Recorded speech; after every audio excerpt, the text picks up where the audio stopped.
नमस्कार दोस्तों, मैं रत्नेश सर आप सभी का स्टडी 91 में स्वागत करता हूं। और कैसे हैं आप सभी? उम्मीद करता हूं आप सभी स्वस्थ होंगे, जहां भी होंगे मस्त। दोस्तों, आज बहुत इंपॉर्टेंट टॉपिक लेके आया हूं, जिससे कि आपके एग्जाम में, चाहे यूपी टेट का एग्जाम हो, चाहे सी टेट का एग्जाम हो या सुपर टेट का एग्जाम हो, आपके हर एग्जाम में एक या दो क्वेश्चन इस टॉपिक से जरूर आता है दोस्तों। और आज आपके टॉपिक का नाम है दोस्तों पर्यावरण अध्ययन, यानी पारिस्थितिकी या पारिस्थितिकी तंत्र दोस्तों।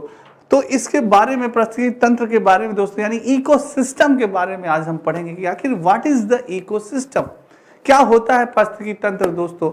इन सब के बारे में आज चर्चा होगी। बहुत ही मजेदार और धमाकेदार सेशन होने वाला है। ज़्यादा से ज़्यादा लाइक कर दीजिए और एक बार ज़्यादा से ज़्यादा शेयर कर दीजिए। एक बार फिर से मेरे सारे बच्चों को राधे राधे, जय श्री कृष्ण दोस्तों, जय श्री राम। आइए स्टार्ट करते हैं दोस्तों अपना सेशन, आज का सेशन। दोस्तों सर्वप्रथम ये स्टडी 91 में कुछ दोस्तों आपके बैचेस प्रारंभ हो चुके हैं। आप जानते हैं, ले सकते हैं। हिंदी है, यूपी टेट है, super TET, UP police, PCS और यूजीसी नेट का दोस्तों मोबाइल नंबर भी दिया गया है, आप सभी नोट कर सकते हैं। आइए दोस्तों आखिर जानते हैं पारिस्थितिकी के बारे में, यानी इकोलॉजी। दोस्तों पारिस्थितिकी इकोलॉजी के बारे में बात करें तो इकोलॉजी दोस्तों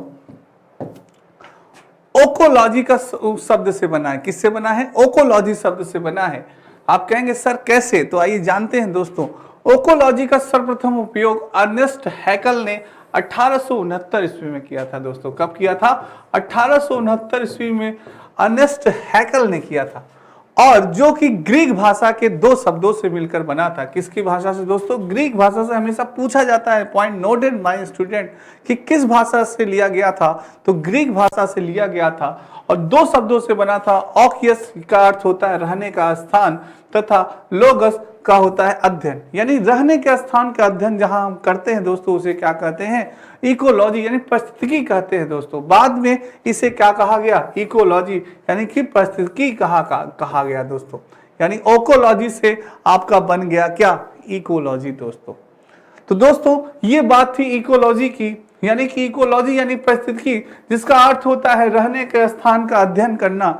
तो बाद में जिसका कि सर्वप्रथम उपयोग किसने किया था? अर्नेस्ट हैकल ने किया था 1869 में। बहुत महत्वपूर्ण जानकारी है दोस्तों, जानते रहिएगा। अभी सिर्फ पारिस्थितिकी की बात हो रही है, यानी इकोलॉजी की बात हो रही है दोस्तों।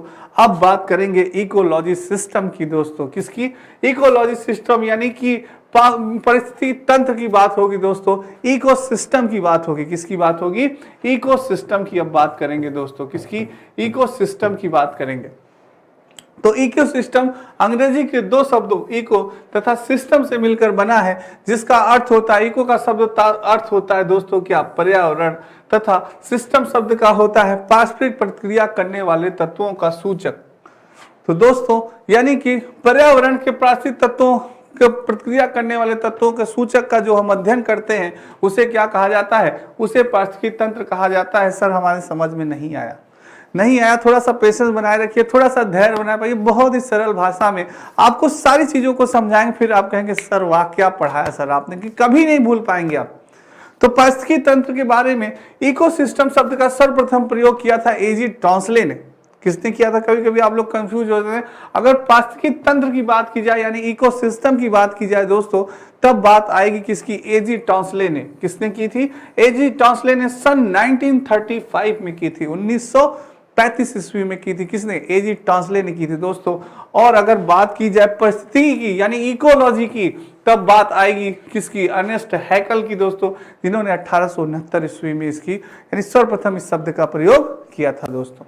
ठीक है, अब आप कंफ्यूज नहीं होंगे दोस्तों। ये बहुत इंपॉर्टेंट है, याद रखिएगा। कभी कभी एग्जाम में पूछ लिया जाता है दोस्तों। एग्जामिनर हमसे आपसे बहुत चालाक होता है, वो हमेशा कंफ्यूजन वाली चीज पूछता है, जिससे बच्चे गलत करके आ जाए। पर आप कंफ्यूज नहीं हो, क्योंकि आप रत्नेश सर की क्लास में पढ़ रहे हैं दोस्तों। आइए नेक्स्ट है दोस्तों, पारिस्थितिकी तंत्र एक समकालिक विज्ञान है दोस्तों, जो कि वातावरण के दो घटकों अर्थात अजैविक और जैविक, हम जानते हैं दोस्तों दो घटक होते हैं, अजैविक घटक और जैविक घटकों के आपसी जटिल संबंधों, क्रिया और प्रक्रियाओं के अध्ययन का विश्लेषण करता है दोस्तों। सरल भाषा में अगर बात करें तो टॉन्सले ने कहा, इसकी परिभाषा दी किसकी? इकोसिस्टम की, पारिस्थितिकी तंत्र की परिभाषा में लिखा कि पर्यावरण के समस्त जीवी एवं अजीवित कारकों के समन्वय से उत्पन्न तंत्र ही क्या है? पारिस्थितिकी तंत्र है। क्या बात है रत्नेश सर, एकदम सरल भाषा में कि हमारे जो समस्त जीवित और अजीवित कारक हैं उनके समन्वय से उत्पन्न होने वाला तंत्र ही क्या कहा जाता है, पारिस्थितिकी तंत्र कहा जाता है दोस्तों। यानी जो हमारे जीवित और अजैविक घटक होते हैं जिनसे कि मानव प्रभावित होते हैं उसे ही क्या कहा जाता है, पारिस्थितिकी तंत्र कहा जाता है। अब इससे सरल भाषा में क्या लोगे भाई, हाँ, कि भाई आसान भाषा में कहा जाए कि जो हमारे जैविक और अजैविक घटक होते हैं जिनसे मानव प्रभावित होते हैं उसे क्या कहते हैं, पारिस्थितिकी तंत्र कहा जाता है। बस अब क्या लोगे भाई, ये किसने कहा, टांसले ने कहा था दोस्तों, ठीक है। नेक्स्ट है, अब जानते हैं कि पारिस्थितिकी तंत्र का आशय किसी भी क्षेत्रीय इकाई है जिसका गठन भौतिक, रासायनिक एवं जैविक प्रक्रियाओं के गठन द्वारा होता है। वैसे तो संपूर्ण जीवमंडल एक बृहद परितंत्र है दोस्तों, किंतु पर्यावरण की स्थानिक एवं क्षेत्रीय विविधताओं के कारण इनमें संरचनात्मक एवं प्रकारात्मक इकाइयों का भी विकास होता है दोस्तों, ठीक है। अब हम जान चुके हैं कि पारिस्थितिकी तंत्र किसे कहते हैं। अब पारिस्थितिकी तंत्र का थोड़ा सा वर्गीकरण किया गया है, उसके बारे में डिस्कस करते हैं। अगर चीजें आपको दिखाई नहीं दे रही होंगी तो मैं बता रहा हूं, आप उसे समझिएगा दोस्तों। पारिस्थितिकी तंत्र यानी इकोसिस्टम की बात की जाए तो ये दो प्रकार से बनता है। पहला है नेचुरल इकोसिस्टम यानी प्राकृतिक पारिस्थितिकी तंत्र, और दूसरा होता है कृत्रिम पारिस्थितिकी तंत्र यानी कि आर्टिफिशियल इकोसिस्टम दोस्तों, ठीक है। अब प्राकृतिक पारिस्थितिकी तंत्र भी दो प्रकार के होते हैं। पहला होता है स्थलीय पारिस्थितिकी तंत्र दोस्तों, और दूसरा होता है जलीय पारिस्थितिकी तंत्र दोस्तों। अब स्थलीय पारिस्थितिकी तंत्र में यानी कि स्थलीय इकोसिस्टम में आता है आपका घास का मैदान, क्या आता है दोस्तों, घास का मैदान आता है। दूसरा आता है आपका वन, और तीसरे आते हैं दोस्तों आपका मरुस्थल। ये अभी बात हो रही है किसकी, ये बात हो रही है दोस्तों आपकी स्थलीय इकोसिस्टम की। अब जलीय इकोसिस्टम की बात की जाए दोस्तों, जिसमें कि क्या होता है, अलवड़ी पारिस्थितिकी तंत्र होते हैं और लवड़ी पारिस्थितिकी तंत्र होते हैं। लवड़ी पारिस्थितिकी तंत्र की बात की जाए, इसमें आते हैं समुद्र आ गए, झीलें आ गई दोस्तों, क्या हो गई, लवड़ी पारिस्थितिकी तंत्र में आपके समुद्र आ गए और क्या आ गया, झील आ गई दोस्तों। और बात की जाए अगर अलवड़ी दोस्तों, तो इसमें आपका आ जाता है तालाब आ गया, तालाब आ गया, नदी आ गई, तालाब, नदी और झरने आ गए दोस्तों, क्या आ गए, झरने आ गए। जिसमें कि कुछ क्या होते हैं दोस्तों, प्रभावित होते हैं, बहते रहते हैं, और कुछ होते हैं स्थिर होते हैं। जैसे ठहरा हुआ जल होता है आपके कुएं का हो गया, तालाब का हो गया, ये क्या हो गया, स्थिर जल। और दोस्तों कुछ अस्थिर होते हैं, यानी बहते रहते हैं, नदी का पानी हुआ, झरने का पानी हुआ, ये अस्थिर होते हैं, बहते रहते हैं। तो ये पारिस्थितिकी तंत्र का वर्गीकरण किया गया दोस्तों। ये आपको उम्मीद करता हूं कि आपको समझ में आया होगा।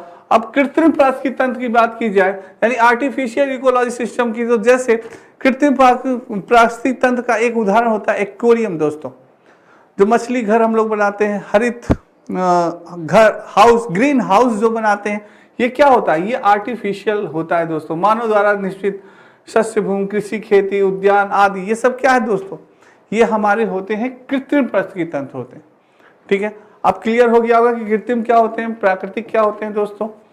और कृत्रिम यानी कि जो मनुष्य के द्वारा बनाया गया है, और प्राकृतिक जो प्रकृति के द्वारा बनाया गया है दोस्तों, ये हो गया।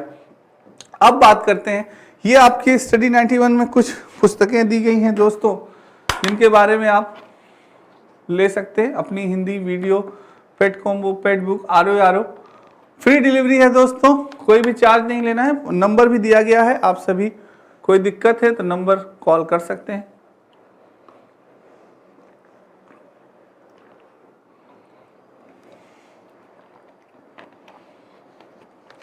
आइए दोस्तों आगे जानते हैं। दोस्तों पारिस्थितिकी तंत्र की बात की जाए तो ये दो प्रकार के होते हैं, जैविक तत्व और अजैविक तत्व।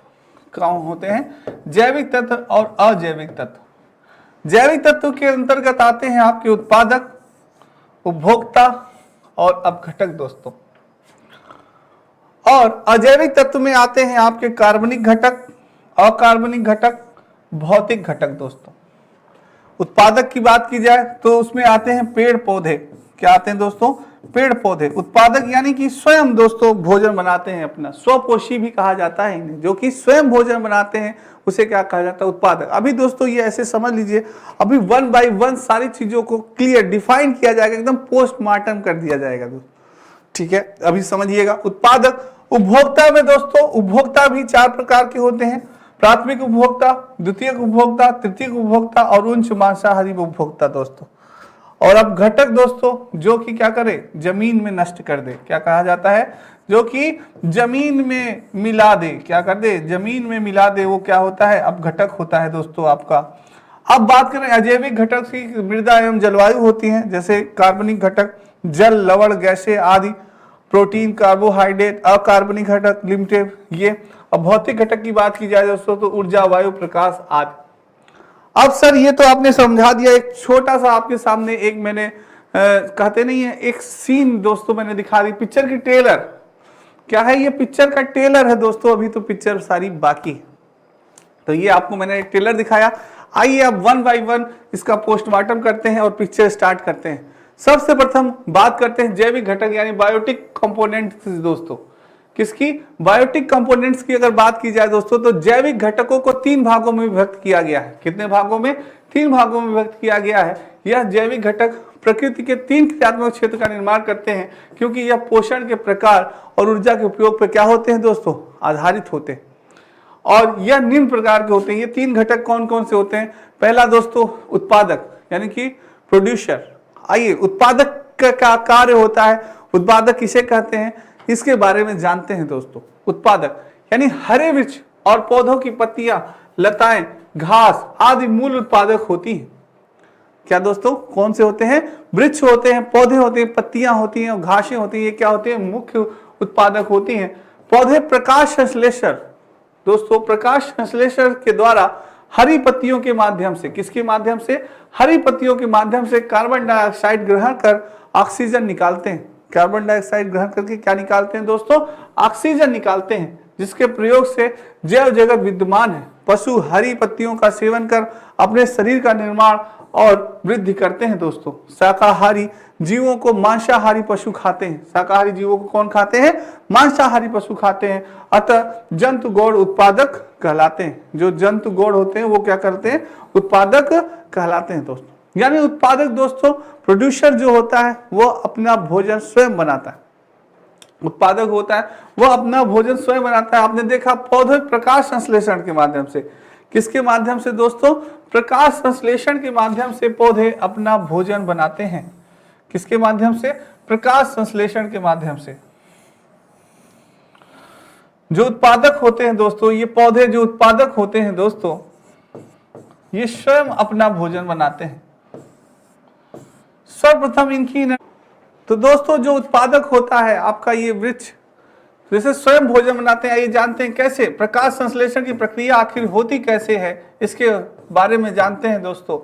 यानी कि सर्वप्रथम ये ऊर्जा प्राप्त करते हैं किससे, सूर्य की किरणों से। किससे, सूर्य की किरणों से। दूसरा दोस्तों, प्रकाश संश्लेषण में जल की आवश्यकता होती है, यानी कि H2O यानी कि जल दोस्तों, क्या, जल। और तीसरा होता है दोस्तों आपका क्लोरोफिल। क्या होता है दोस्तों, क्लोरोफिल, जिससे कि क्लोरोफिल दोस्तों, जिससे कि पत्तियां, इसको हरित लवक भी कहा जाता है, क्लोरोफिल, जिससे कि पत्तियां दोस्तों आपका अवशोषण करती हैं और हरी होती हैं। और चौथा होता है आपका CO2 यानी कार्बन डाइऑक्साइड दोस्तों। क्या होता है, कार्बन डाइऑक्साइड, जो ये किससे प्राप्त करती हैं, हमसे प्राप्त करती हैं दोस्तों। तो दोस्तों ये सूर्य की किरणों से जो आपका प्रकाश संश्लेषण की प्रक्रिया होती है, पौधे स्वयं दोस्तों किससे करते हैं, जो पत्तियां होती हैं क्लोरोफिल से दोस्तों इन अपना भोजन बनाती हैं, अवशोषण करती हैं क्लोरोफिल का, और उससे दोस्तों अपना भोजन बनाती हैं। और H2O यानी जल के माध्यम से, जड़ के माध्यम से दोस्तों ये जल जाता है इनके अंदर, और दोस्तों CO2 इसका अवशोषण करते हैं। और ये विटामिन डी यानी कि आपके सूर्य के प्रकाश दोस्तों, जो लाल किरणें होती हैं, उनसे ये अपना क्या करते हैं, भोजन बनाते हैं, स्वयं भोजन बनाते हैं। इसलिए इन्हें दोस्तों क्या कहा जाता है, उत्पादक कहा जाता है। क्या कहा जाता है, उत्पादक कहा जाता है। ये स्वयं भोजन बनाते हैं दोस्तों।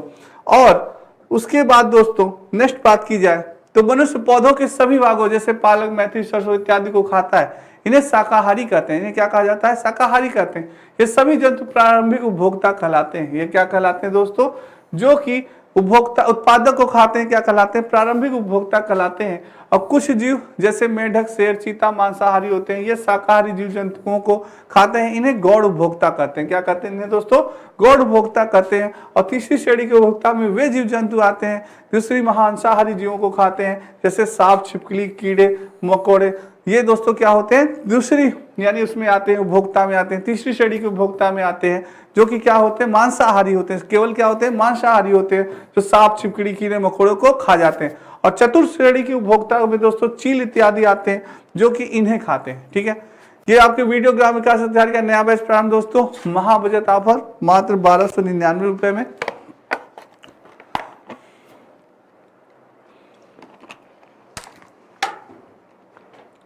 आइए दोस्तों, अब बात करते हैं अब घटक की दोस्तों, डीकंपोजर की बात करते हैं। किसकी बात करते हैं? डीकंपोजर। नहीं सर अभी समझ में नहीं आया हमें, चलिए नहीं समझ में आया और बात स्पष्ट बताते हैं दोस्तों आपको। डीकंपोजर अब घटक, पहले दोस्तों प्राथमिक उपभोक्ता के बारे में आपको बताते हैं। प्राथमिक उपभोक्ता की अगर बात की जाए दोस्तों, तो इस श्रेणी में वे जीव सम्मिलित होते हैं जो कि अपने भोजन के लिए प्रत्यक्ष रूप से हरे पौधे पर निर्भर होते हैं। किस पे होते हैं? हरे पौधे पर निर्भर होते हैं। और प्राथमिक उपभोक्ता मुख्यतः शाकाहारी जीव होते हैं। क्या होते हैं दोस्तों? शाकाहारी जीव होते हैं जो कि घास पत्तियां खाते हैं। क्या खाते हैं? घास पत्तियां खाते हैं दोस्तों, जैसे कि आपका खरगोश हो गया, हिरन हो गया, ये सब क्या होते हैं? शाकाहारी होते हैं दोस्तों। ठीक है, और शाकाहारी जीव होते हैं। शाकाहारी जीव स्थल के अतिरिक्त समुद्र तथा तालाबों में भी पाए जाते हैं दोस्तों। ठीक है, नेक्स्ट बात करते हैं द्वितीयक उपभोक्ता की। द्वितीयक उपभोक्ता की अगर बात की जाए तो ये जीव अपने भोजन के लिए प्राथमिक उपभोक्ता किस पे यानी कि प्राथमिक उपभोक्ता पर निर्भर होते हैं, इसलिए ऐसे जीव प्रायः क्या होते हैं? मांसाहारी होते हैं। यानी प्राथमिक उपभोक्ता, मैंने अभी आपको बताया कि जैसे आपके प्राथमिक उपभोक्ता होते हैं आपके दोस्तों खरगोश हो गया, हिरन हो गया, और इनका शिकार कौन करता है? मांसाहारी जो होते हैं दोस्तों इनका शिकार करते हैं। आपका भेड़िया हो गया, शेर हो गया दोस्तों, तो ये क्या करते हैं? ये इनका शिकार करते हैं। और तृतीय उपभोक्ता होता है, इस श्रेणी में वे जीव सम्मिलित होते हैं जो अपने भोजन के लिए द्वितीय श्रेणी के मांसाहारी तथा शाकाहारी पर निर्भर रहते हैं। ये उत्पादकों का भी भक्षण करते हैं और दोस्तों मांस का भी भक्षण करते हैं। ये किसके? तृतीय उपभोक्ता के अंदर आता है, जिसमें कि किसे कहा जाएगा? मानव को कहा जाएगा दोस्तों। किसे? यानी कि वो मांस भी खाता है और दोस्तों साग सब्जियां भी आपका खाते हैं। ये क्या होते हैं? तृतीय उपभोक्ता में आते हैं, जिसमें से कुछ यानी कि जीव भी होते हैं दोस्तों जो कि मांसाहारी और शाकाहारी दोनों होते हैं। जैसे बिल्ली को देख लीजिए दोस्तों, कुत्ते को देख लीजिए, जो कि मांसाहारी भी होता है और शाकाहारी होती है। बिल्ली दूध भी पीती है दोस्तों और शिकार भी करती है। ये चीजें हैं।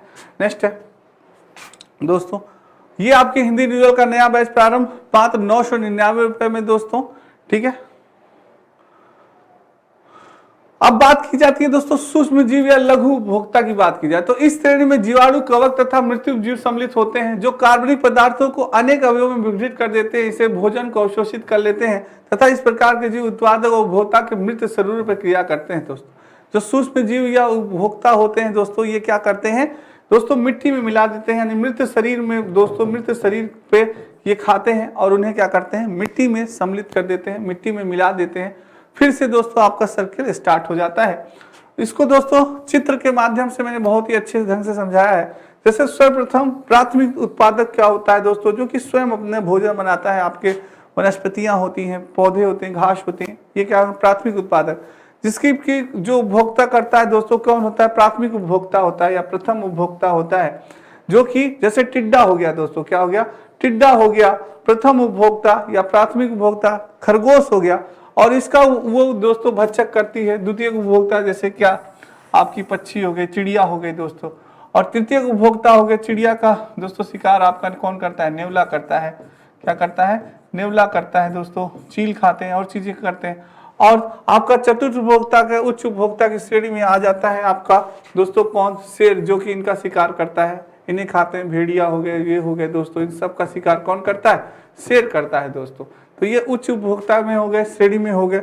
और फिर अपघटक दोस्तों, जो कि मिट्टी में मिला दिया जाता है, ये किसकी श्रेणी में आ गए? अपघटक दोस्तों, जो कि आपके मृत शरीर को फिर से मिट्टी में मिला देते हैं। तो ये आपकी दोस्तों खाद्य श्रृंखला क्या वो होता है। ठीक है, फूड सर्कल का दोस्तों आपका ये चक्र चलता रहता है, इसी प्रकार से चलता रहता है। मिट्टी, फिर से प्राथमिक उत्पादक, फिर प्राथमिक उपभोक्ता, ऐसे चलता रहता है और इसी प्रकार से दोस्तों बढ़ता रहता है। ठीक है, तो दोस्तों ये था अपघटक के बारे में और जानना चाहेंगे आप तो ये अपघटक दोस्तों वे निम्न श्रेणी के पौधे तथा कीट पतंगे तथा जीवाणु तथा कवक जो कि सड़े गले पदार्थ होते हैं उनसे अपना भोजन ग्रहण करते हैं। जो अपघटक होते हैं दोस्तों वो निम्न श्रेणी के होते हैं, जो कीट पतंगे होते हैं दोस्तों, जीवाणु जो होते हैं, जो कवक होते हैं, जो कि भोजन अपना प्राप्त करते हैं किससे, मृत शरीर से। और ये जीवाणु वे अनेक प्रकार के कवकों के भोजन का कार्य करते हैं। ये मृत शरीर के कार्बनिक पदार्थों को साधारण भौतिक तत्वों में भी क्या करते हैं, विघटित करते हैं। ये साधारण भौतिक तत्व फिर से वायुमंडल और मिट्टी में क्या हो जाते हैं दोस्तों, मिल जाते हैं। यानी अपघटक क्या करता है, हमें मिट्टी में मिलाने का कार्य करता है दोस्तों। तो ये चीज थी दोस्तों आज आपकी, बहुत ही इंपॉर्टेंट है दोस्तों। इसके बारे में द्वितीय उपभोक्ता आपसे प्रश्न दोस्तों किस प्रकार से पूछता है, आपसे प्रश्न पूछेगा अगर कि बताइए प्राथमिक उपभोक्ता के अंतर्गत आते हैं, प्राथमिक उपभोक्ता के अंतर्गत आते हैं दोस्तों। तो प्राथमिक उपभोक्ता के अंतर्गत वे आते हैं जो कि अपने भोजन के लिए प्रत्यक्ष रूप से हरे पौधे पर निर्भर होते हैं, यानी कि शाकाहारी होते हैं। यानी प्राथमिक उपभोक्ता के अंतर्गत कौन होते हैं, शाकाहारी आते हैं दोस्तों। क्या आते हैं, शाकाहारी।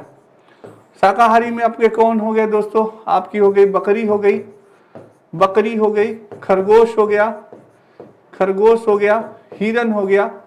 ऐसे दोस्तों आपको ऑप्शन दे देगा कि प्राथमिक उपभोक्ता है, ऑप्शन दे दिया, शेर दे दिया, बी ऑप्शन दे दिया दोस्तों, कुत्ता दे दिया, सी ऑप्शन दे दिया भेड़िया और डी ऑप्शन दे दिया बकरी।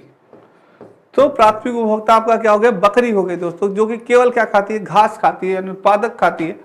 नेक्स्ट, तो दोस्तों ये आपके द्वितीय उपभोक्ता मैंने अभी आपको बताया कि वे जीव जो अपने भोजन के लिए प्राथमिक उपभोक्ता पर निर्भर रहते हैं, इसलिए ऐसे जीव प्राय क्या होते हैं, मांसाहारी होते हैं, वो क्या कहलाते हैं, द्वितीय उपभोक्ता कहलाते हैं। यानी प्राथमिक उपभोक्ता मैंने आपको भी बताया ना, बकरी, बकरी और हिरन, खरगोश, ये क्या है दोस्तों, प्राथमिक उपभोक्ता है जिनका सेवन करते हैं द्वितीय उपभोक्ता के, यानी कि मांसाहारी करते हैं दोस्तों, जैसे भेड़िया हो गया, चील हो गया, ये क्या है द्वितीय उपभोक्ता इनका सेवन करते हैं। और जो तृतीय उपभोक्ता होते हैं दोस्तों इस श्रेणी में वे जीव सम्मिलित होते हैं जो अपने भोजन के लिए मांस तथा शाकाहारी दोनों पर निर्भर होते हैं। यानी कि इस श्रेणी में कौन आएगा, आपका मानव आता है दोस्तों। क्या होता है, मानव हो गया, बिल्ली हो गई दोस्तों, जो कि मांसाहारी और शाकाहारी दोनों होती है दोस्तों।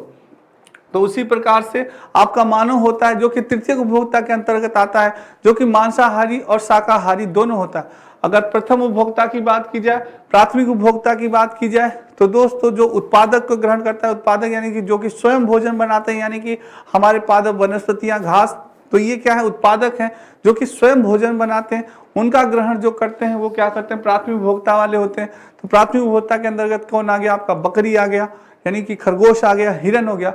और जो इनका सेवन करते हैं वो द्वितीय उपभोक्ता वाले होते हैं, वो क्या होते हैं, वो मांसाहारी होते हैं दोस्तों। क्या होते हैं, मांसाहारी होते हैं। और जो तृतीय उपभोक्ता होता है वो मांसाहारी और शाकाहारी दोनों होते हैं, जिसे क्या कहा जाता है, सर्वाहारी कहा जाता है। जिसको क्या कहा जाता है दोस्तों, सर्वाहारी कहा जाता है। क्या कहा जाता है, सर्वाहारी, जिसकी कैटेगरी में मानव आते हैं, बिल्ली आते हैं, कुत्ते आते हैं, ये क्या होते हैं, सर्वाहारी होते हैं दोस्तों।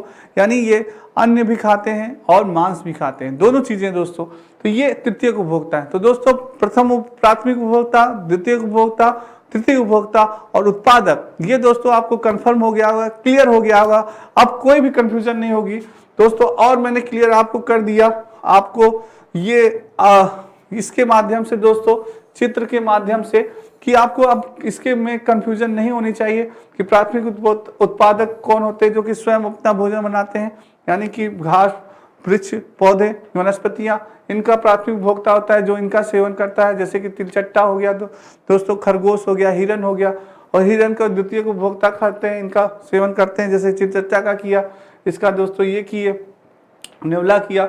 और इसका क्या उच्च प्राथमिकता यानी चतुर्थ श्रेणी का किसने कर दिया, शेर ने कर दिया दोस्तों।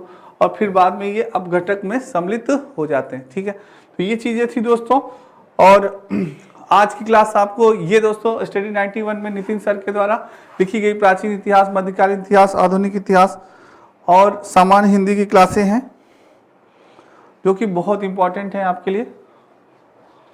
भारत का भूगोल, केमिस्ट्री, सारी पुस्तकें